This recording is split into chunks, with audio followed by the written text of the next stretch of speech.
I fell in love with my best friend's sister, then lost her for 3 years. I never meant to fall in love with her. In fact, when I first met her, I honestly found her annoying. My best friend, Jake, and I had been inseparable since elementary school. We played basketball together, gamed together, got into trouble together. You get the idea.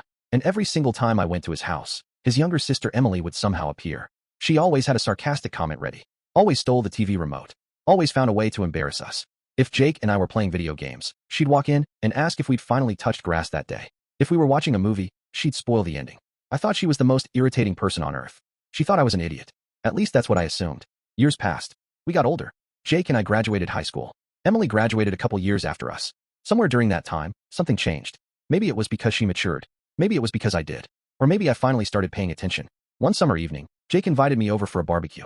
When I arrived, Emily was sitting on the back porch reading a book. For some reason, I stopped. It sounds ridiculous now.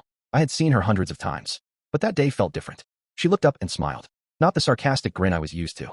A real smile. Hey, stranger. And just like that, my heart did something weird. The next few months were confusing. Every time I visited Jake, I found myself looking forward to seeing Emily. We started talking more, then texting, then sending each other stupid memes, then talking late into the night. One day Jake called me. Dude. Yeah. If you like my sister, just tell me. I nearly dropped my phone. What? You heard me. I tried denying it. For about 15 seconds. Then he laughed. Dude, you're terrible at lying. To my surprise, he wasn't angry. In fact, he seemed relieved. Apparently, Emily had been talking about me nonstop. A week later, I asked her out. She said yes before I even finished the sentence. Our first date was terrible. Not because we didn't like each other. Because everything went wrong. It rained. The restaurant lost our reservation. My car battery died. At one point, we ended up sitting under a gas station awning sharing snacks from a vending machine. And somehow it became my favorite date ever. We laughed so hard our stomachs hurt. By the end of the night, I knew I was in trouble. The good kind. The kind where you realize your future suddenly includes someone else. For 2 years, everything felt perfect. Not perfect. Real perfect. The kind that includes disagreements, mistakes, and awkward moments. But we always worked through them. She became my best friend. The person I called first when something good happened. The person I called first when something bad happened. Then everything changed. One afternoon, Emily called me. Her voice sounded strange. Almost shaky. Can you come over?